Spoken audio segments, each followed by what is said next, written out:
What was it like being in police custody, knowing that the search was still ongoing for you? It was hell. It was a different chapter of hell and a giant hell that I'm in. You're still in it. Yes. I don't have a wife.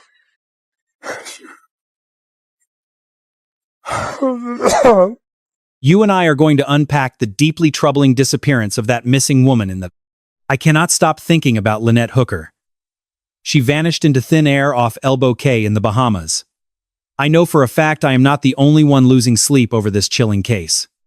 Listen very closely to what her husband Brian Hooker confessed to a close friend shortly after it happened. He said, and I quote, "The wind separated us so hard and so fast, I imagine she tried swimming back to reach our sailboat, which was roughly, I do not know exactly, maybe 900 to 1,000 meters away. He stated the waves were almost 3 feet high. As he tried to handle the oars, a metal pin snapped, and one dropped into the water. Brian insists he never stopped screaming her name for a single second. Even Lynette's own daughter is heavily questioning the story Brian gave them about that fateful afternoon. There are glaring holes. Why would she swim away from the small boat? And why was she carrying her keys at that exact moment? Her friends feel the exact same way. The private texts he sent them contradicted the missing person reports, hitting the mainstream media. You know the reports were putting the phrase "fell overboard" in heavy air quotes, and honestly, he claimed he watched the current pull her out to sea. But if the current dragged her away, why did it not push the raft in that exact same direction? That voice belongs to Dr. Laura Petler, a forensic criminologist who specializes in staging and manipulated crime scenes. Believe me, investigating a water-based crime scene is drastically more complicated and murky than working on solid ground. Do not forget to like and subscribe if you want to follow my ongoing investigation into this dark mystery. Right now, Brian Hooker faces no formal criminal charges, but a heavy shadow of suspicion constantly follows him. What truly happened to Lynette out there on the water? We are going to dig deep. Dr. Laura Petler, thank you so much for joining me today. I really appreciate your time. Thank you for having me. It is an absolute pleasure to be back here. We are looking at a terrifying story of an American citizen who vanished in the Bahamas. I am talking about Lynette Hooker. And honestly, I thought of you the second I heard about this case. It perfectly matches your background and the brilliant forensic work you do. So, Dr. Petler, what was your initial read? Upon hearing Lynette Hooker fell into the ocean and disappeared based entirely on her husband's personal account. The exact moment I read the news and his supposed statement to the local Bahamian police department, my mind immediately went to that classic suddenly gone behavioral pattern. The glaring problem with that timeline of events is everything that is deliberately left unsaid. To me, the focal point was not his actual words. It was the deafening silence while trying to explain such a massive tragedy. Obviously, I took it with caution, because media narratives regarding witness statements are rarely 100% accurate. Sometimes a massive gap exists between literal quotes and what investigative journalists actually manage to publish. I had to factor in that critical margin of error. But given my background and experience tracking domestic violence, homicides, this criminal case struck a nerve, and I immediately started digging for clues. I have absolutely no doubt that you did just that. Oh, of course.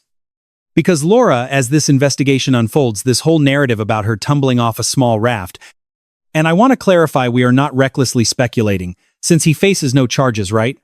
Tragically, Lynette remains completely missing, neither dead nor alive. Authorities still have not managed to locate Lynette Hooker's actual whereabouts. Let's piece this puzzle together. Crucial parts are missing. But what initially triggered major red flags for you? You mentioned earlier that specific early statements left you deeply suspicious. What do those mean to a forensic expert? The very first thing that shocked me was him rowing back to shore. Based on how he describes the scene, I genuinely believe most people would have reacted entirely differently. They would have jumped in immediately. They would have gone right after her. They would die beside her, or simply drift away together. Furthermore, if that ocean current was strong enough to sweep her away, why did it not drag the boat? Why would they take completely opposite paths? Exactly. How does he move one way, while she gets lost heading in the total reverse direction? He is not traveling the same way she is. If the engine is off, if she falls and the motor cuts out instantly, you lose all power. Everything simply comes down to movement dictated by gravity and physics. Pure physics is the key here. Do you see my point? Physics simply carries her away. And physics should absolutely be carrying him away too. Yet he grabs an oar and chooses to fight against that natural momentum. Why paddle away from her, instead of heading straight over to pull her out? Well, we keep hearing totally contradictory versions. He claims the fierce wind pushed them in entirely opposite directions. Is that not right? You and I are going to unpack this together. That was the version he fed the agents. His official story, the violent ocean simply tore them apart. But it goes deeper. He also texted a friend, a guy named Daniel Danforth. I actually had the chance to speak with him late last night. The narrative stayed exactly the same. They hit rough water, and Lynette somehow fell overboard. Yet the way he described it to me felt cold, distant, like she was just floating out there lost in the void. He claimed the current dragged her away while sweeping him toward another island. According to his own texts, she was still out there swimming. They lose sight of each other. Yet in those messages, he insists she was heading right for the sailboat. Apparently he figured she would easily make it back to the main vessel on her own, so he had no problem just drifting away by himself. But this is exactly where his statements start to fracture. There is an audio recording of a phone call between Brian Hooker and a local boating guy, Blaine Stevenson. What Brian didn't realize was that he was being recorded while detailing exactly what went down the night Lynette vanished. On the tape, he claims the wind separated them violently and that he thought she tried swimming back, swimming straight toward the main boat. He guessed she was 1,000 yards away, maybe more. He wasn't totally sure. He says waves were 3 feet high while he handled the oars. A pin broke the oar sank, and he spent the whole time just screaming her name. He yelled about the lost oar, dropping the anchor to stop the inflatable raft. He insists it happened like that. He claims he tossed her a floating cushion from the raft immediately, but because of the heavy darkness he couldn't even see if she grabbed it. He supposedly spent an hour calling for her without an answer. He never heard her voice again. A motorboat allegedly passed by, and he frantically waved his phone flashlight. But he says they were speeding too fast to notice him out there. And then, another boat passed by roughly 5 minutes later. By that point, he had finally grabbed the flares. He fired 2 flares into the sky, but assumed the passing boat missed them entirely. From an investigator's perspective, the more a suspect talks, the better. I'm fascinated because every sentence is fresh data for the analytical matrix. We dissect it word by word, leaving absolutely nothing to chance. We scrutinize every term. Typically, forensic discourse analysis exposes glaring gaps in whatever the subject is trying to describe. First, you look at his initial report to the Bahamas police, or the boatyard where he landed after crossing the brush. Next, we review those text messages and the early conversations he had with people in his inner circle. Plus, my intelligence suggests he didn't even reach out to her daughter until very late that night. Right there, you have a third version of events. This is the story he handed the family once he finally bothered to speak with them. Stick with me here. All that data goes straight into our spreadsheet. Everything faces the exact same ruthless scrutiny. Ultimately, when you cross-reference the timeline, the table reveals massive, glaring contradictions. We find pieces that don't fit into his story at all. When a person recalls a true traumatic event, they usually narrate it chronologically and smoothly. But I have noticed a strict pattern in domestic homicide cases. It happens almost systematically every single time. Suddenly, a massive void appears. A psychological black hole surrounding the exact moment of the death, the disappearance, or the supposed accident. It acts like a neurological blackout. Suddenly, the prime suspect claims to remember absolutely nothing about that critical instant. It happens constantly. Classic behavioral pattern. Honestly, I believe the more he opens his mouth, the more threads the Bahamas police will have to pull. That's the only way they can break this open. Let's not forget there's no body. Right now, they can't even legally prove she's dead. Let's discuss those prior abuse reports. Have you seen the documents currently circulating out there? Yes, I have reviewed them. My case files show this abuse ran from 2005 until 2015. We are talking about a very long marriage. They were married for over 21 years. Records show a severe physical altercation in January 2024, though they supposedly patched things up by February. Just 1 month later. But it seems whatever went down was enough to make her finally realize the grim reality. Her own messages hinted that this dynamic was completely broken, that she should not even be on that boat with him right then. So what do you and I make of this abuse history? Well, the strongest predictor of future violence is always going to be past behavior. That is exactly why I track patterns. And in domestic violence investigations, the behavioral patterns are crystal clear. You don't need to be a psychological genius or hunt for evasive cues to spot them. They are usually hiding in plain sight if you know where to look. The biggest problem with this type of fatal violence is that it almost always happens behind locked family doors. Today, you and I are looking at violence that happens strictly behind closed doors. It's airtight. That's why decoding someone's nightmare is so difficult. There are rarely witnesses to validate the abuse. Only 2 people actually know what happens in that room. When I map out the complete timeline, the first documented incidents stretch all the way back to 2005. There's another episode logged in 2015. But 2 isolated events don't equal systemic behavior. To actually define a solid psychological pattern, we need more. We need to track multiple data points over the years. We have to map them, dissect them, and analyze the evidence to prove a real behavioral pattern exists. Think of it like blood spatter. A couple of drops won't reveal the dynamics of a murder scene. Domestic abuse incidents work exactly the same way. For something to actually be a pattern, it has to be repetitive. Over and over again. Relentless. That's why my team has to be highly meticulous. We have to tread very carefully before throwing around criminal charges. I can't just label any friction, a violent pattern based on a few fights. But what we definitely see here is chronic instability infecting their entire relationship. There are couples out there, of course, who never cross that line. They never experience anything even close to this. But this bond, looking at the police reports and text messages, fits a much darker dynamic. A very specific chilling pattern. Some of that behavior surfaced, but I suspect the vast majority of incidents went unreported. They stayed in the shadows, hidden behind closed doors. Only their inner circle, like a daughter or close friends acting as confidants, could truly confirm if this toxic cycle lasted for a prolonged period. Now let's not get this twisted.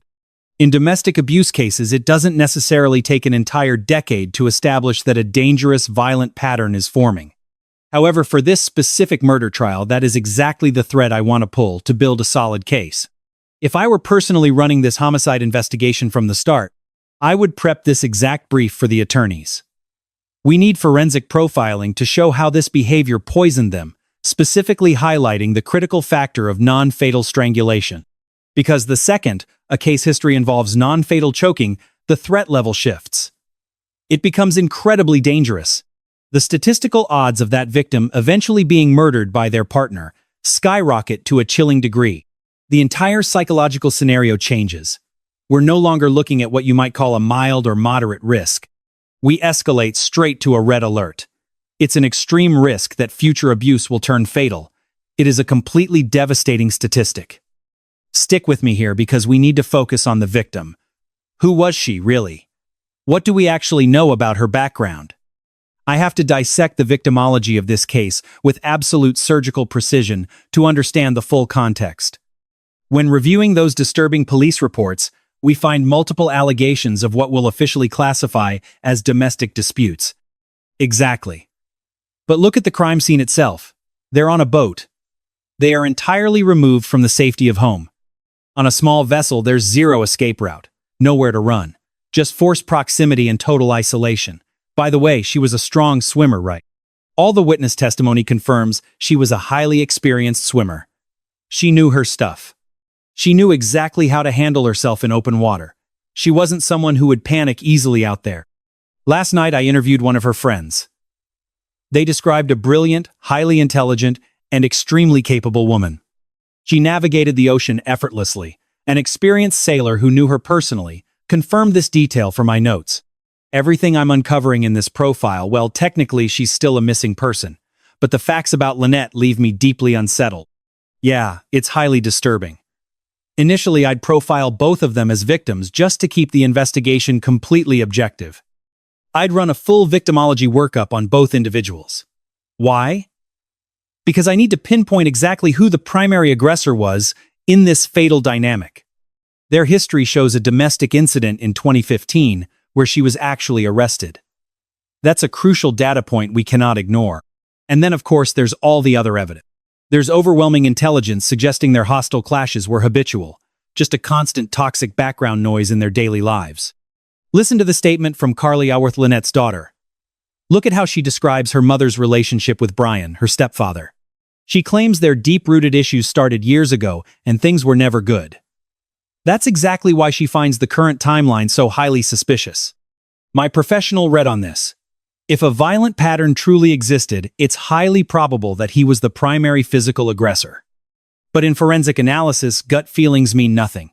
We have to build this by the book so it actually holds up in criminal court. I can't just guess or offer an opinion pulled out of thin air. An investigation isn't about what I personally believe happened. I have to prove it. Again, map track measure. Hard forensic evidence that a defense attorney can't possibly dismantle. That's the only way to confirm who genuinely held the control and drove the aggression in this deeply toxic attachment. Sometimes in these psychologically toxic environments, both partners actively feed that destructive cycle. Abuse isn't always a simple one-way street. You and I know some cases are strictly one-sided. But in others, the pattern is a constant lethal exchange of aggression. When analyzing victimology, you and I have discussed this exact pattern before. More often than not, it is the actual victim who ends up solving her own murder. In this specific crime file, we are looking at a relentless swimmer, a seasoned sailor with years of open water experience under her belt. There is a fundamental concept in this investigation we need to put on the table. At my forensic firm, we call it GESC. It is our baseline acronym. It stands for Geno Enviro Socioculturalism. It is a massively long, almost unpronounceable word I coined to weave all those psychological factors into one single term. But what does it actually mean? It is about understanding how the environment, society culture, daily lifestyle, personal hobbies, a chosen trade, academic background, and prior life experience. How all of that molds the entire psyche, the cognition, and the behavioral patterns, alongside the emotional baggage of both the victim and the suspected killer in a horrific event like this. The very first thing that caught my eye was a baseline question. Are these people truly seafarers? Do they know the water? Or was this a casual day trip? I mean, were they just taking a joyride on a boat? Exactly. That is the key. This is absolutely crucial because the ocean is baked into their daily lifestyle. If we pull case files like Michelle McNeil over in Utah, or the murder of Autumn Klein in Pittsburgh, Pennsylvania, if you look at those dossiers, you will see the killers were doctors. Both were the romantic partners of those dead women. The specific way those victims were murdered aligns perfectly with the education, the medical training, and the technical expertise, as well as the chosen profession and the daily environment of those offenders. They weaponize elements from their own world, things they find deeply familiar, and know they can turn into lethal weapons against their partners. You do not have to look far, well, to find the perfect method. That is exactly what runs through their cold minds when planning how to dispose of a romantic partner. They will choose a method they master. Just look at Harold Henthorne and the brutal murder of his wife Toni up in the Rocky Mountains. They went hiking, and he pushed her straight off a cliff. It almost always happens like this. Not in every single crime, but definitely in a massive amount of intimate partner homicides. They lean towards something in their GESC, their sociocultural environment. In this specific scenario, it is a boat. It is the deep water. It is sailing. This is entirely familiar territory for him. He tries to normalize and downplay the exact thing we suspect he used as his murder weapon. He is simply using a practical tool from his everyday world. Now the calls to the daughter. That does not sound right at all. Hello, sweetie. Hopetown Search and Rescue just called me. They located a flotation device I threw out to Mom when she fell overboard. So, well, they still have not found her yet. It is the absolute coldness in the way he speaks to his own daughter and frankly to everyone else. To my eye, this follows a very clear psychological pattern. Exactly. You and I need to watch how the Bahamian police handle this massive challenge. From what I gather, their legal system operates quite similarly to ours. Meaning you can absolutely charge a suspect with murder without a body, but it is still legally mandatory to prove the victim is dead. You have to definitively prove who ended her life. And if the victim is dead and the suspect is responsible, does that specific act constitute murder? Because a homicide is not always a murder under the law. Homicide is, strictly speaking, the death of one person caused by another. We have to elevate the case file into the criminal territory of murder. And legally, that is a very high bar to clear. I am often asked about that leaked conversation with the daughter. A lot has been published regarding Lynette's girl. This suspect was her stepdad since she was a little kid. Even on the phone, he identifies as dad.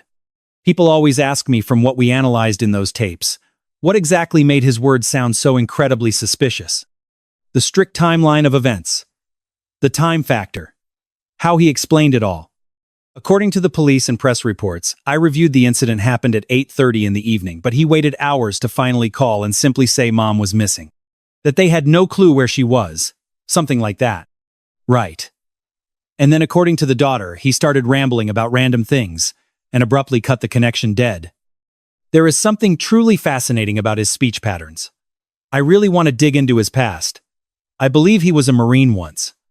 I know he loves sailing, that much is obvious. But I need to dissect his psychological profile because his delivery, what we call his idiolect, is extremely telling. In fact, looking at the very first sentence, I should pull it up on my computer unless you have it handy. Yes. Hey, your mother disappeared. We do not know where she is.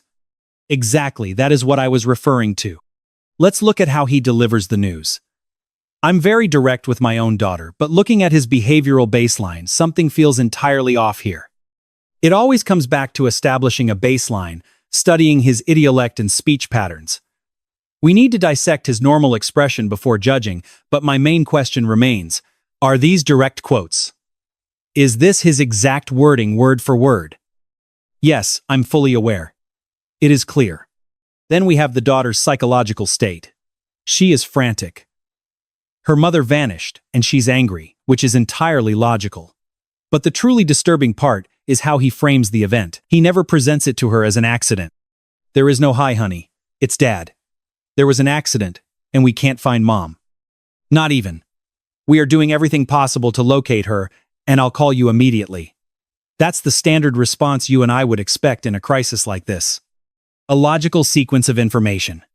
First, you report a critical problem. You assess the situation, explain the unfolding events, and detail the exact steps taken to resolve it.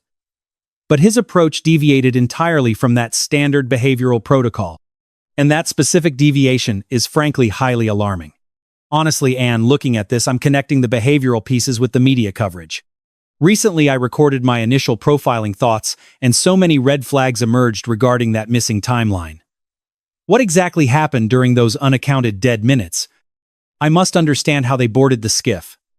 The exact marine weather conditions, the sequence of who stepped on first and second. 1,000 logistical questions remain. The timeline is full of gaps. There are too many minutes with zero verified data. Actually, not minutes.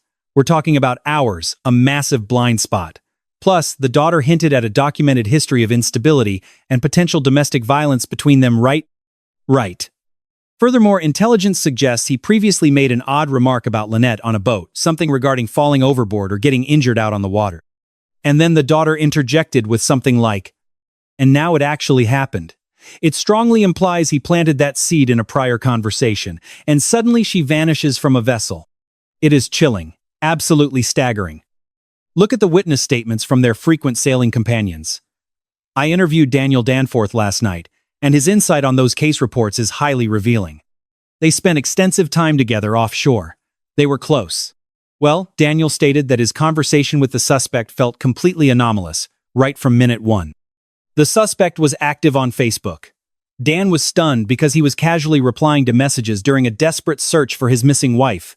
Dan was simply in shock. The strangest behavioral cue was his phrasing. He framed the disappearance like everything was fine. He claimed she was just wandering around, that they simply got separated and reuniting was inevitable, as if he had merely lost sight of her in a crowded room. But what truly triggered Daniel's suspicion was the length of that digital exchange. It was a massive departure from his established behavioral baseline. He sent a massive paragraph filled with completely unnecessary explanations. Dan noted, "You don't get it. We are two guys who communicate in short phrases. Just brief statements like, yes, this is what happened. Period." So Danny was left analyzing the interaction, thinking, who is this? What are you saying? Exactly. Any sharp break from a subject's normal routine immediately triggers investigative red flags.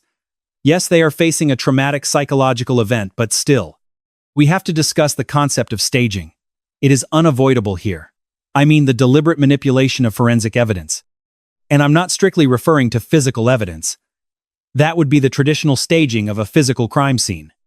But psychological staging can happen beforehand. Or even digital staging like that Facebook activity you mentioned. Broadcasting that my wife is missing helped me find her persona to establish a false narrative. In criminal profiling, we classify staging into 3 distinct categories: linguistic, visual, and gestural. Linguistic staging is exactly what you described. Those strange conversations that deviate entirely from his normal script and baseline. Let's analyze this together. Visual staging includes any suspicious physical elements on the boat, like that life jacket they discovered floating in the water. Elements exactly like that. And my intelligence indicates neither of them were wearing their life jackets, is that correct? Perhaps ignoring safety gear was their habit. That is a primary question any homicide detective would ask. Is it their baseline to ignore life jackets, or did they normally wear them? Because that suspect vessel is incredibly small. A genuine miniature craft.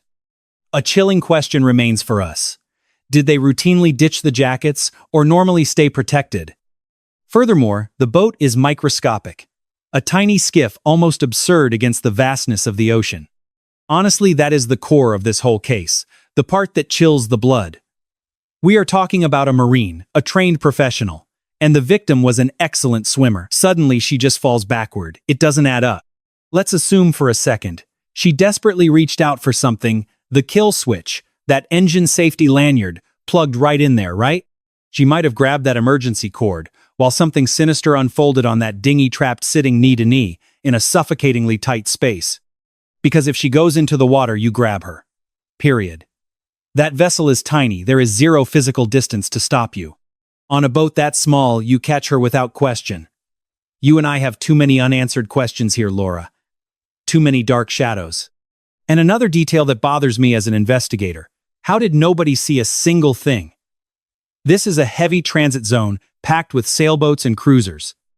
I keep asking myself why no eyewitnesses have stepped forward, or why the silence from the locals is so absolute. We are missing a critical piece. I understand that authorities handle these homicide investigations with absolute secrecy, maintaining an almost paranoid level of lockdown. They refuse to risk contaminating forensic evidence that a judge might later throw out, which makes sense. But boarding that sailboat? I believe they finally executed a search warrant on the boat itself. They processed every inch of that vessel, making it a crucial puzzle piece. And then we have the auxiliary dinghy, that little rubber boat. It might hold hidden biological traces, but these cases are a pure forensic nightmare. And if the boat is moving, the difficulty instantly multiplies by 10. A floating crime scene is simply a far more hostile environment than anywhere on solid ground. Mother Nature is an expert at erasing physical evidence. On dry land, the floor stays put. Out there, you face the very real threat of multiple scenes scattered by the ocean current. That is why, to decode this staging, let's walk together through what we analysts call the homicide room method, applied directly to the timeline. First, we establish the core milestones. They meet back in 2005, tie the knot, and we map out their entire history. We chart the crucial moments of their life straight through to 2026. And then we focus our magnifying glass specifically on the month of January. We circle back to January using our sub-macro chronology, which is the second timeline out of the 7 we track overall. That is where we map out that January incident, those marital issues she whispered to friends, and the dark fears taking root in her mind. Then we obsessively zoom in on the 7 days before the ultimate tragedy. And finally, we dissect the previous 24 hours. That becomes the critical period, what analysts call the fatal outcome window. This is what we define as the chronology of death. We construct it minute by minute, leaving absolutely no second up to chance. Every single minute of those final 24 hours before Lynette vanished into the water is meticulously logged onto our analytical map. That is exactly why so many glaring gaps emerge, missing minutes that defy all logical explanation. Right, that is just how we work. Listen closely, Laura. One of her closest friends shared something utterly fascinating with me. Too many puzzle pieces simply failed to fit his narrative of how they separated. The suspect's contradictions were blatantly obvious. We are crossing multiple conflicting versions, just a constant static of suspect statements that completely fail to align under scrutiny. Between friend testimonies, digital messages, police reports, and his own shifting statements, every source, even the stepdaughter, adds a different spin. The whole timeline is blurred. This friend was extremely blunt about it. He claimed we need to reboot the investigation from scratch, treating it as a pure missing person case. Completely scrap the husband's fabricated narrative. Just ignore his wild story about the dinghy and their exact location. I found that to be a profoundly revealing psychological angle. His strategy was trashing the husband's script and operating on one single premise, finding Lynette no matter the cost to the suspect. She vanished, without a trace. Her trail goes totally cold, the exact second she exits that local tavern. We know absolutely nothing else. That is our only tangible fact. At 7:30 she leaves a restaurant, and by next morning he suddenly appears in a dinghy near some island. That is the harsh reality of the criminal facts, if we stick strictly to the exact information authorities have released. Yes, this is the textbook behavioral pattern we see with these psychological profiles. Suspects who manipulate the crime scene feed you barely enough crumbs to ensure you swallow their custom-manufactured fairy tale. They try selling you the impossible, like an oceanfront property in the deep desert, with every single word engineered to prop up their deception. Lynette is an active missing person. That should be the investigative center. But where is he looking? What is his real priority right now? By the way, I haven't found a single document confirming that anyone visually inspected that dinghy during the critical moment of discovery. It is highly suspicious, considering their entire socio-cultural circle and environment, that there are not any more official police records filed. If this truly was a staged crime scene, if the forensics eventually point toward a deliberate criminal act, like a domestic homicide at the hands of her partner, the fatal event likely unfolded out there, alone in the vast open water. Still, I keep thinking it is incredibly bizarre. Why not just stage a fall from the sailboat mid-ocean? It would look far less suspicious. Absolutely. You and I both know it would have been a much easier way to hide the truth and avoid this intense scrutiny. Exactly. You and I need to look at the other side of this case. Think about the suspect's psychology. If you truly intend to fake your wife's death, why choose an isolated cove to stage it? It is the main psychological question I posed earlier. Were they fighting right before the timeline went dark? That tension explains why he chose that specific location. We must never forget that in forensic analysis, every single crime scene detail always fulfills a distinct psychological need for the attacker. This rule applies to any murder, but in domestic violence cases, the behavioral pattern is practically mathematical. Inside that homicidal structure, the time of death, the day, the exact location. Everything aligns perfectly with the killer's objective. Why does the victim end up in that position? Because it serves the perpetrator. Why is the murder weapon left behind? Simply put, because the suspect's twisted blueprint demands it. That is the baseline answer you get in Level 1 behavioral profiling. The real challenge starts when you dig deeper to uncover what dark motives were actually driving the subject. That is exactly where our criminal investigation must take a crucial step forward. Looking at this specific case file, one question haunts me. Wouldn't it be easier to take the sailboat offshore and let her fall into dark waters forever? It really feels like we are missing a critical puzzle piece right before that supposed accidental fall occurred. I question whether there was a direct confrontation, some kind of violent outburst we still cannot see. We know the marital tension was building for a long time. What the evidence has not yet revealed is exactly how the suspect benefited from his wife dying. Ultimately, without a clear motive or payoff, the entire murder loses its psychological logic. Sometimes the motive is just raw, blinding rage, or silencing a buried secret. Maybe she finally said enough. Take me back to the boat because we are completely done. Picture him losing control, pure rage, clouding his judgment, and in one split second, he shoves her over the edge. These volatile escalations happen constantly in domestic homicide dynamic. I am using the boat as our specific crime scene, but this exact tragedy repeats over and over behind closed doors everywhere. It happens the moment the abuser realizes the psychological thread controlling their victim has finally snapped. He loses control. To reclaim his dominance, or just maintain his grip, he is forced to act. Is that what the evidence shows us here? We don't know for sure. There are still no formal charges or official indictments brought to the table. The only thing we can do is analyze this through the lens of established criminal profiling and the behavioral patterns seen in decades of precedent cases. This is not complex science, honestly. In the end, taking a human life is terrifyingly simple. It is a basic three-factor behavioral equation with very little mystery. Exactly. And that fundamental baseline is exactly where homicide detectives need to return. I am entirely convinced that Brian Hooker will have to provide a lot more answers about what happened to Lynette during the final minutes of her life. This is a devilishly hard case to prove in court.